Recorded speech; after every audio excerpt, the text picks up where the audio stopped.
on a golf fitness program that starts from the ground up, and it'll go for 6 weeks, and it'll include some equipment, it'll include no equipment, but the whole idea is to give you an avenue of doing your golf fitness specific training, either at home, in a gym, at the locker room, or on the range. Week 1's all about balance. As a golf professional and a golf fitness instructor, I'm always wondering why more people don't work on their balance. It's one of the biggest keys in developing sound basics in your golf swing. So first of all, we're going to work on an elementary or basic level exercise. So the one that I've chosen today is just balancing on one leg. Now, usually as a right-handed person, we'd like to see you balance on your left leg first, being the non-strong side. So if we just get our weight on our left side, we get our right leg in the air, and what we're trying to do is get it to a point where our right leg runs out 90 degrees, we stick our arms out, and we can just stay there in a balanced position. Now, if you feel yourself going left to right and right to left, maybe you need more activation through the major muscle groups in the leg, like the hamstring, the quadricep, and the glutes. So let's try and make sure we hold this position for about 30 seconds. And then after you've done that, you can proceed to trying to put the arms out and put the leg back and concentrate on holding the position again, balancing for about 30 seconds. And you can do 3 sets of 8 exercises. Okay, moving into the intermediate exercise for your balance. I've introduced the BOSU ball. The BOSU ball is a piece of equipment that you find in most gyms around these days, or you can buy one to have it at home.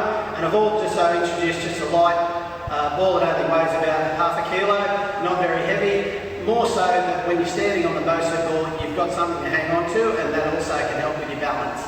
So moving forward into something that's a little bit more challenging, from a flat surface standing on the ground to actually standing on the BOSU ball, you can go straight into maybe a golf stance and width and set up position. And you can just try and have your hands out in front like you would with a golf shot. And what I'd like to see you do is just try and get the weight going back on your heels, getting onto your toes, and really trying to figure out where your weight stabilises. And I think a lot of people, when they play golf, they seem to get their weight on their toes and they overbalance after they hit the ball. So what I'd like to see you do is really try and grip the BOSU ball and really feel like the lower half of your body is quite stable. And as you move back and forth on the heels and toes, I want you to start making some small swings while going backwards and forwards.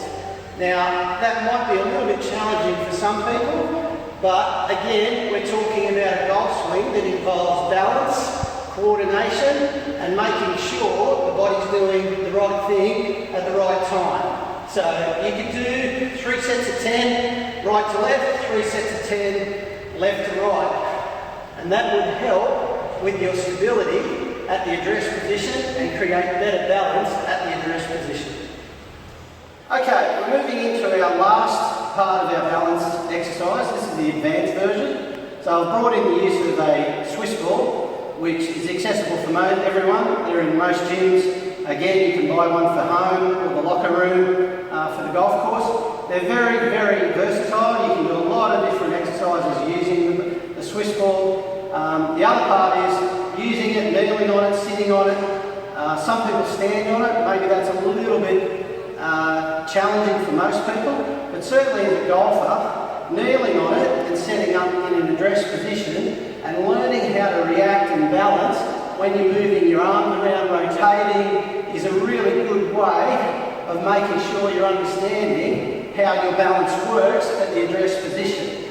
So the more you move the ball, different directions, obviously that makes your lower part of your anatomy react and hopefully activate.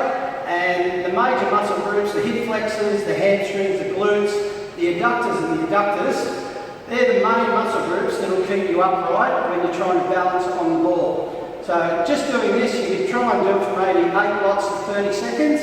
And obviously the more advanced you are in gym and athletic work, probably the longer you can extend that. So the main priority is to make sure that you realise that your posture has to be strong and you must activate those lower muscle groups to make sure that you stay upright on the ball. So have a go at that. and I'm sure it will be very challenging for a lot of people. Okay, that wraps week 1 of our MJGolf Performance 2017 Golf Fitness Series. We've based it on balance this week. The exercises in the beginning, intermediate and advanced is all aimed at improving your balance. And in my opinion as a golf coach, I think a lot of people neglect their balance component when trying to figure out what's going wrong with their golf game. I think a lot of the people, when they're hitting off up and downhill lies, as a result of having poor balance, a lot of the time they get told for one reason or another to have a stance that's really wide. A lot of the people who have really wide stances but they don't do any training to make them stronger or more activated, a lot of the time once they've finished the swing they find themselves hanging back on the right side. My belief is if the feet were a little bit closer together, more activation in that lower part of their body, you'll be able to make sure you make a better swing and you'll finish in a much more balanced position. The other key factor that we've worked on today is understanding how whether your weight is on your heels or whether your weight is on your toes. The majority of people that I teach or see have their weight too much on their toes at the address position. This can be solved by rehearsing these exercises of what we've done today. So if you have any questions, feel free to email MJGolf Performance, and I'll see you on the range for week 2 where we're covering active training sessions on the range.